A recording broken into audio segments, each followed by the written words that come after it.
Good morning. Today we will talk about political environment for an entrepreneur. Political systems consist of the way the governance happens, the way the government rules. Broadly speaking, we use two types of words, left and right.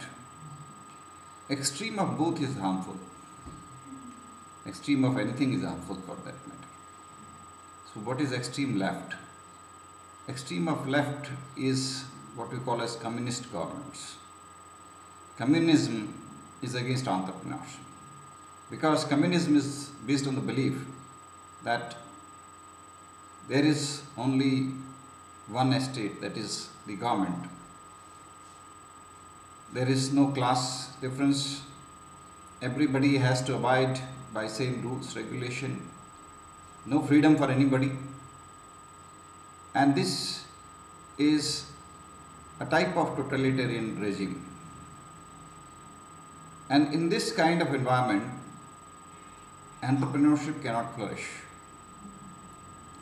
You can see the examples of China, Russia. We had earlier many communist countries which have now converted themselves into capitalism. The opposite of extreme left is extreme right, which is called fascism. The example of fascism is Hitler's rule. That is also not conducive to entrepreneurship. So come to the center, neither left nor right. And the center it may be center left, it may be center right, or it may be complete center, no problem. That is an area where entrepreneurship can thrive. Extreme left is not conducive, extreme right is not conducive, but center along with slight left, slight right is permissible. What is center left? Center left is a welfare state where the government tries to intervene in between, brings about egalitarian society. The goal is to bring about an egalitarian society. Egalitarian means everybody is equal. So that is a goal to bring about. So that is fine. Center right is a liberal economy framework where the government doesn't interfere much. The government permits you to do whatever you want to do unless you don't do something illegal. So when the governments give liberty, when freedom is important, when democracy is important, when people get the right to express, when people get the right to choose what they want to do, that is the time when you have encouragement to entrepreneurship. In simple terms, democratic environment is the best form for entrepreneurship in the modern context. Democracy can thrive through electoral rights, independent and fair elections, an environment where there is free press, free judiciary, where people have the right to express their ideas. This is a conducive environment for entrepreneurship to thrive. If it is a democratic environment, the ultimate goal is to bring about an egalitarian society. The process consists of giving people the freedom to decide who should be forming the governments. So it is the power with the people that is important. People decide through election process what should be the system of governments in the country. Democratic governments are encouraging to entrepreneurship or to any form of creativity for that matter, because here freedom to individual is very important. Freedom is one of the most essential element in democracies. It's the other way around that we have in our country, in India, we find an extreme form of democracy where people are misusing the freedom that they are getting because they are not following the government orders, they are not following government directives. Many times even government is asking them to stay at home because of corona crisis now. Still people are coming out, people are assembling in groups. They are causing havoc to themselves and to the government. So this is an extreme form of democracy where too much of liberty is causing difficulties for the government to run the government. So political environment consists of various political institutions which play an important role in governance. The political environment consists of the system of governance, like what kind of system you have, parliamentary form of government or presidential form of government, what are the various institutions, how are decisions made, what is the level of representation of different people at different level, are entrepreneurs given a say, is the government taking into account the views and opinions of the entrepreneurs. So these play an important role. In India, for example, the government invites suggestions, ideas from entrepreneurs, from industry associations, from various public forums. This will encourage government to invite public participation in governance. Policies in government in India are framed by the Government of India on the advice of Niti Aayog and on the advice of various political committees which consist of members of parliaments. These committees give their suggestions, and based on that the government forms the policies. The laws are put in for public debate, discussion, and there is debate in parliament, and after that debate necessary modifications are made, and thereafter the government enacts these laws. By and large, the democratic institutions should be flourished, should be encouraged, because if democracy will flourish, the entrepreneurship will also flourish, because there is a positive correlation. All those countries which have democracies have also witnessed growth of entrepreneurship. And whenever there is growth of entrepreneurship, there is also growth of employment opportunities, innovativeness, creativity, and participation of public in creative ventures, reduction in unemployment, and overall economic prosperity. So, the political system can play an important role in the development of entrepreneurship, and an ecosystem of entrepreneurship can be created. There are various political ideologies, for example, communism, Marxism, capitalism, egalitarianism, socialism, and Gandhian philosophy, etc. So many types of ideas are there. The entrepreneurs are able to grow in a liberal economic environment. So liberal ideas are conducive to the growth of entrepreneurship. Communism or socialism or other such forms of government cannot help entrepreneurship. Let's talk about Gandhian philosophy. That is also very conducive to growth of entrepreneurship. Gandhi was not against entrepreneurship. He suggested to adopt trusteeship, the ideas of trusteeship. Mahatma Gandhi suggested that trusteeship should be a very important characteristics of our political philosophy, and the idea of trusteeship is that every entrepreneur should consider himself as trustee of the entire society. So every entrepreneur should accumulate resources for the benefit of the society. He should not try to use these resources only for his personal benefit or personal pleasures. He should use these resources for the benefit of the entire society as far as possible. So, every entrepreneur is a trustee of the resources that he has been able to create through entrepreneurship. And every entrepreneur is working for the betterment of the society, for the advancement of the society, for the happiness of the entire society. So ideas of Mahatma Gandhi are the fundamental ideas of most of the people in our country, whatever political party they might be affiliated to. But the ideas of Gandhiji, the ideas of Lohia, the ideas of other such thinkers have created deep influence on their thinking.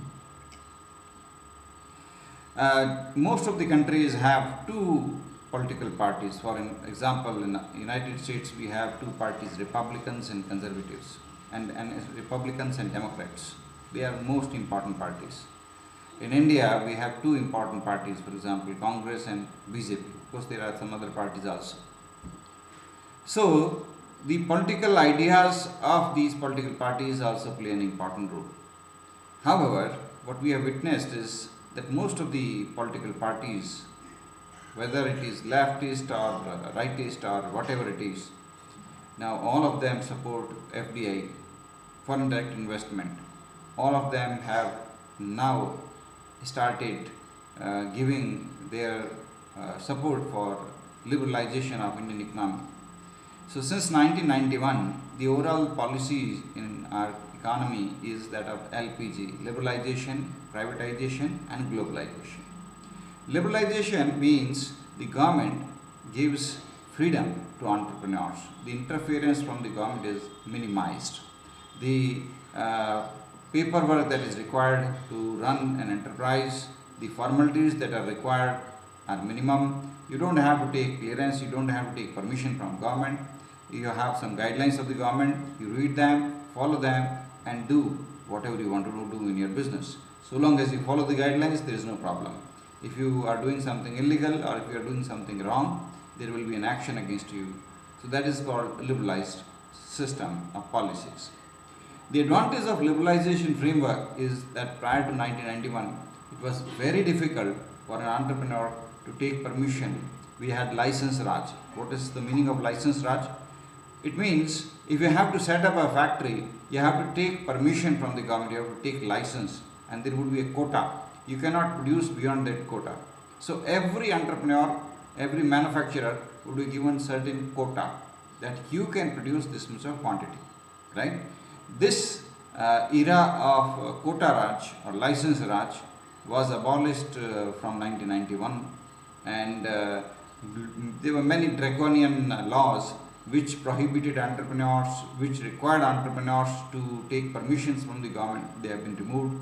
Now in most of the sectors, there is complete open policy. You can set up your enterprise, you can invite FDI, you can invite foreign institutional investors to invest in your enterprise if they wish to invest. And that is the reason for the growth of startup movements and entrepreneurship in our country. Because now you can see every day we find some or other entrepreneur or startup coming up and raising a lot of money abroad, because the rate of return in Indian context is comparatively much higher than in other countries, while the rate of return in other countries is comparatively less. But in India, the rate of returns are very good, and because the Indian entrepreneurs find it comfortable to pay dividends as high as 30% or 40% or beyond more than 25%. So Indian startups, Indian companies are very attractive for the foreign investors, and they wish to invest in Indian companies. Now look into the overall policies of the government. One of the important policies of the government is fiscal policy and fiscal measures. Fiscal measures and fiscal policies include all those policies which help the government to redistribute resources and ensure that the society moves towards the ideal of egalitarian society. The government tries to put higher tax on rich people and collect the money from rich people through this means and distribute this money to the poorest of the poor. This distribution may be in the form of subsidy, may be in the form of direct benefit transfers, may be in the form of some basic income guarantee. So this is how the government tries to give support. This is also called an ideology which is called welfare state. The idea of welfare state is that the government should spend a lot of money for the welfare of common people. and the government should provide all essential things to the poor people free of cost or at a very subsidized rate, so that the poor people are able to get the best of facilities, best services like education, healthcare, housing, etc., by paying nominal amount or no amount. The most important proponent of welfare state is Amartya Sen, and now of course many other scholars have also come up. So the basic idea of which was propounded by Amartya Sen in welfare state is that it is the fundamental duty of every government to spend money for the welfare of common people. And the idea of the welfare state helps the poor people, because poor people are able, because they cannot afford private schools, they cannot afford private colleges, they cannot afford private hospitals. So if there is a welfare state, there is an indirect benefit to the poor people. In our country, the government has introduced many schemes whereby the poor people can also avail good hospitals, good schools, good institutions, and they are also able to grow. That is the basic idea. The idea of welfare state has helped many countries. The social security measures, the benefit to the unemployed people, the benefit to the old age people are all part of this movement, that the government should come forward and invest money. Now, question is, how does government raise money? The government brings out a budget, and budget is announced twice. The budget is announced in February every year. This budget is an important part of government's fiscal measures. This budget gives two things: what is the income of the government and what is the expenditure of the government. It is for before the budget, the government also publishes economic survey. In economic survey, the government gives you a clear idea about what is the current state of the economy, and in economic survey, the government gives very clear statistics about what is the total unemployment, what is total productivity, the overall economic growth, the money supply, and all the important statistics are provided. And thereafter the government gives budget, which is also contested, debated, discussed in parliament. And budget is a very important fiscal document. Budget gives the idea that how the government tries to encourage or discourage some entrepreneurs or some businessmen. In budget, the government also proposes the new taxes that the government proposes to levy, and gives detailed guidelines about the existing or new taxation system. Broadly speaking, we have two types of taxes: direct taxes and indirect taxes. Those taxes which the people have to pay from their pocket and they cannot collect from others, they are called direct taxes. For example, income tax. I will pay income tax from my pocket. I cannot collect from somebody else, and therefore it is called direct tax. But indirect tax is that in which the person who is making the payment will be able to collect it from somebody else. So ultimate the ultimate person who is making the payment is not making the payment to the government. He is making payment to some intermediary, right? So an example of indirect tax is GST. Now GST is a tax on value addition. Now if GST is paid by a manufacturer or a retailer or a distributor, they collect it from the ultimate customer, because the GST is in a way a part of the price, because price includes GST. So the ultimate customer, the ultimate payment is made by the customer who is going to use the product ultimately, the ultimate consumer, right? So direct and indirect taxes, they constitute the main income, the main revenue of the government of India. Besides that, because we follow deficit financing, because our expenditure, the government's expenditure, is always more than the revenues of the government. And these expenditures are more because the government has the target to help the poor people, because we follow welfare state, we follow a system to help the poor people. So the government tries to spend a lot of money for social security, and in this process, the income of the government is always less, the revenue of the government is always less than the expenditure. So suppose income is 100, expenditure is 150, so how do you get the remaining 50 rupees? So that amount may come from loans, borrowings. The government may borrow from public, from Reserve Bank of India. The government may borrow from IMF or World Bank or from other bodies, and government will use these resources primarily for the development of the poor people, and that's why deficit financing is justified, because the idea is that if the government will spend more money for the welfare of the poor people will be able to get out of the poverty, and the vicious cycle of poverty will end.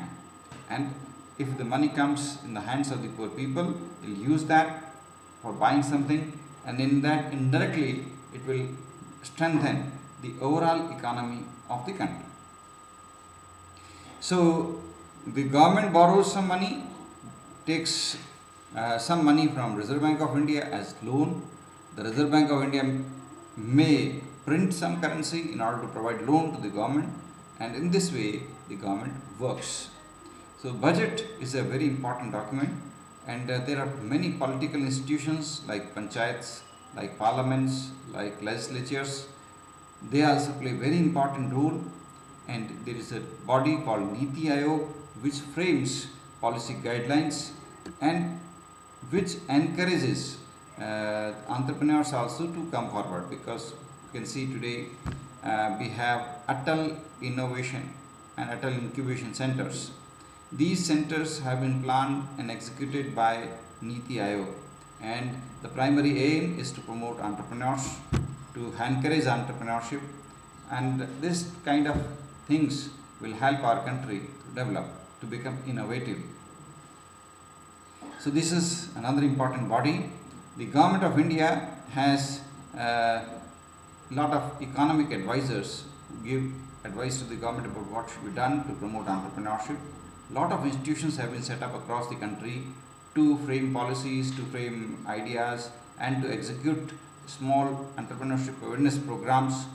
They also, develop entrepreneurship. We need many more such institutions in future, because in the years to come, climate change will be a very big problem. So we will need an institution exclusively to focus on development of new technologies, to foster entrepreneurship in the field of climate change, to foster entrepreneurship in the field of green technology. So that will be the requirement in future, because the challenges of future will not be the replication of past.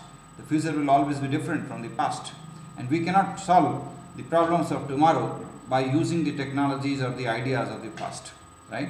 The past will help, but we have to develop new vision, new ideas, new technologies. Of course, we have to take we have to continue to carry our old traditions. We have to get benefits from the rich knowledge that our rishis, that our old people possessed. That is a different thing. So we have to use them. So in order to meet the challenges of tomorrow, we will need many other institutions which the government will have to form, which the government will have to develop. Government has already framed many institutions for the development of our country, which include like SIDBI, Small Industries Development Bank of India. You can search about it on Google and find details about it. Like NABARD, National Bank for Agriculture and Rural Development. This is a very important institution to help village, to help rural development, to help those entrepreneurs who want to succeed in the domain of agriculture, food industries, food processing industries, or other such industries.